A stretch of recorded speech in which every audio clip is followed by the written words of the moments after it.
साहित्य चपराक, मराठी मनांना मराठी मातीशी जोडणारा दिवाळी अंक. भगवद्गीतेत अर्जुन भगवान श्रीकृष्णाला विवेकाचे दान मागतो. हे सांगताना संत ज्ञानेश्वर माऊली लिहितात, मी आधीच काही नेणे, बरी कवळितो मोहे येणे. श्रीकृष्णा विवेके या कारणे पुसिला तुझं. याचा अर्थ, मी आधीच मोहाने ग्रासलो आहे, त्यामुळे मला काही कळेनासे झाले आहे. या अवस्थेत मी तुला विवेकाचे ज्ञान मागतो आहे. युगपुरुष स्वामी विवेकानंदांना काली मातेने जेव्हा दर्शन दिले आणि काय हवं ते सांग असं सांगितलं, तेव्हा स्वामीजी म्हणाले, हे माते, मला ज्ञान दे, वैराग्य दे, भक्ती दे, विवेक दे. अर्जुनाने मागितलेला विवेक आणि विवेकानंदांनी मागितलेला विवेक अजूनही आपल्याला कळला नाही. हेच आजच्या आपल्या आजूबाजूच्या अधोगतीचे कारण आहे. क्षेत्र कोणतेही असो, सर्वत्र अविवेकाची काजळी वाढल्याने नीतिमत्ता ढासळत चालली आहे. एकीकडे वैज्ञानिक प्रगती दिसून येत असली तरी दुसरीकडे माणूस म्हणून मुळातच असलेले चांगुलपण नष्ट होत चालले आहे. आपल्या मनातील विवेक जागा झाल्याशिवाय सामाजिक शहाणपण जागृत होणार नाही आणि आपले जीवन प्रकाश सन्मुख होणार नाही. महाराष्ट्राला संतांनी विवेक दिला, तो बुद्धीच्या कसोटीवर घासून पुसून समाज सुधारकांनी इथल्या व्यवस्थेत मुरवण्याचा प्रयत्न केला. चांगले काय, वाईट काय, योग्य काय, अयोग्य काय, हे कळण्या इतका विवेक जागा झाला तरी पुरेसे आहे. अनेक क्षेत्रात आपण प्रगतीचे पर्वत सहज चढत जाऊन दैदिप्यमान कामगिरी पार पाडत असताना समाजातील अनेक घटना आपल्याला अस्वस्थ करतात. अशावेळी यांचा विवेक कुठे जातो ते कळत नाही. आपल्या जीवनात आमूलाग्र परिवर्तन घडवून काळाच्या कसोटीवर टिकणारे काही साध्य करायचे असेल तर विवेक भावना निर्माण होणे गरजेचे आहे. विवेकी वृत्ती असेल तर ज्ञान साधना करावीशी वाटेल. ज्याच्याकडे सारासार विचार करण्याची बुद्धी आहे तो सहजपणे आकाशाला गवसणी घालू शकतो. त्याच्यासाठी अशक्य असे काहीच राहत नाही. विवेकी मनुष्य हा समाजासाठी खऱ्या अर्थी भूषण ठरतो. त्याच्या आयुष्याची फरफट होत नाही. कितीही भिन्न अंधार असला तरी इवल्याशा पणतीत तो दूर करण्याचे सामर्थ्य असते.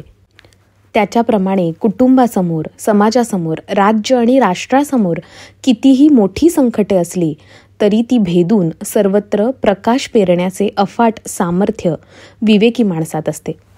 भगवान श्रीकृष्णाकडे विवेक मागताना अर्जुन काय सांगतो, मी मोहाने ग्रस्त असल्याने मला काहीच कळेनासे झाले आहे, म्हणून मला विवेक दे. याचा अर्थ, आपण मोहात बरबटलो तर आयुष्याची मातीच होणार.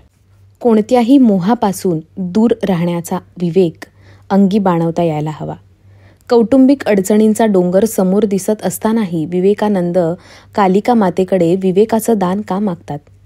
कारण त्यांना समाजासाठी, देशासाठी भरीव योगदान द्यायचं होतं.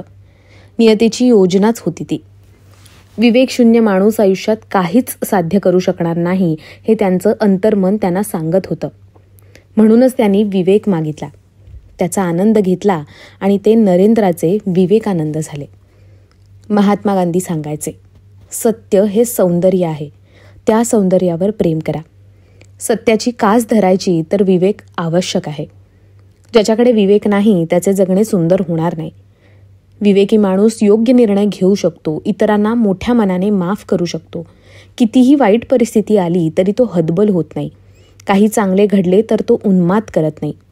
माणसात तो भेद करत नाही. तो सगळ्यांना सोबत घेऊन चालतो. प्रत्येकाला न्याय मिळावा, प्रोत्साहन मिळावे अशी त्याची मनोकामना असते.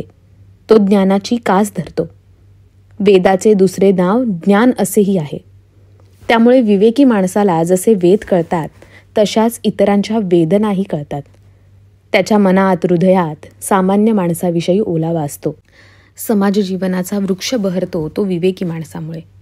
समाजाचे भले व्हावे यासाठी कोणावरही अन्याय न करता कोणत्या परिस्थितीत काय करावे हे ज्याला कळते तो विवेकवादी असतो. विवेक ही एक नैसर्गिक शक्ती आहे.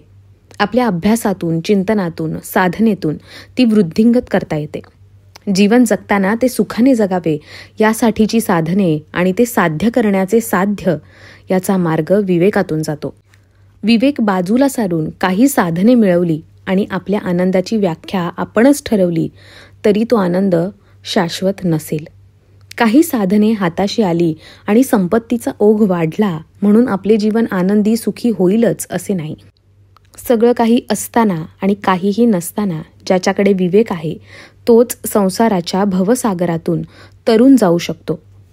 विवेक शक्तीवर भाष्य करताना संत ज्ञानेश्वर लिहितात, मज हृदयी सद्गुरू जणे तारिलो हा संसार मुरू, म्हणून विशेषे अत्यादरू विवेकावरी.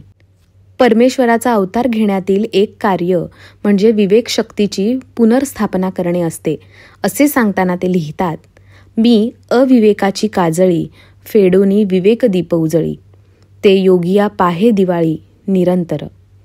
माऊलींनी सांगितल्याप्रमाणे विवेक दीप उजळून निघाला तर निरंतर दिवाळी साजरी करता येईल. रामकृष्ण परमहंस विवेक आणि वैराग्य याबाबत एक गोष्ट कायम सांगायचे. एक आई आपल्या बाळाला झोपवते आणि कामाला लागते. थोड्या वेळाने ते बाळ झोपेतून उठते आणि रडायला लागते. त्यावेळी आई त्याला काही खेळणी देते. बाळ त्या खेळण्यासोबत खेळायला लागते. थोड्या वेळाने ते बाळ पुन्हा रडायला लागल्यावर आई आणखीन काही चांगली खेळणी त्याला देते आणि त्यात बाळ पुन्हा रमते. थोड्या वेळाने त्याला भुकेची जाणीव होते आणि मग ते आणखीन मोठ्याने रडते. यावेळी खेळणी काम करत नाहीत. त्याला फक्त आता आई हवी असते. भुकेमुळे त्याला खेळणी नको असतात. हे त्याचे वैराग्य. त्याला आता फक्त आई हवीशी असणे हा त्याचा विवेक. विवेक आणि वैराग्य या केवळ 2 धार्मिक अवस्था नाहीत.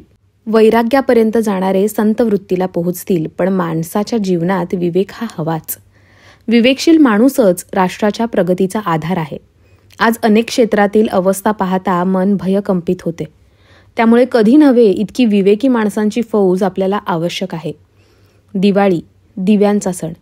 अंधार नष्ट करून प्रकाशाची पेरणी करण्याचा संदेश या सणातून मिळतो. वर्तमानाचा विचार करता अनेकांच्या आयुष्यात अंधार निर्माण झाला आहे.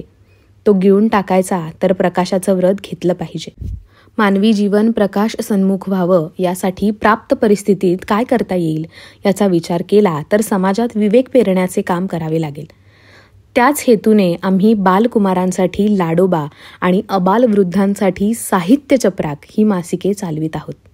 त्यातून विवेकाचे चैतन्य फुलावे, ते बहरावे आणि सामाजिक आरोग्य अधिक सुदृढ व्हावे अशी अपेक्षा आहे. विवेकाची वाट चालणे आणि ही परंपरा वृद्धिंगत करणे यासाठी आपल्यासारख्या सर्व वाचक मित्रांची साथ आणि आपल्या शुभेच्छा आमच्यासाठी अनमोल ठरणार आहेत. सर्व वाचकांना या प्रकाश पर्वाच्या लखलखीत शुभेच्छा.